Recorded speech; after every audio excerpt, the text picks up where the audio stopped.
V viteški dvorani Bistriškega gradu je pretekli ponedeljek potekal zaključni koncert udeležencev 14. mojstrskega seminarja za flavto, ki ga je vodil priznani flavtist in pedagog profesor Martin Belič. Profesor Martin Belič doma iz Slovenske Bistrice od leta 2007 živi in deluje v Nemčiji, kjer je zaposlen kot solo flavtist v orkestru Münchenskih filharmonikov. Kot solist redno sodeluje tudi z drugimi uglednimi, predvsem nemškimi glasbenimi zasedbami.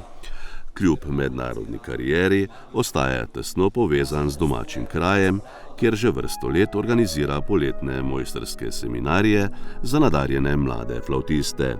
Zaključni koncert predstavlja vrhunec večdnevnega izobraževanja.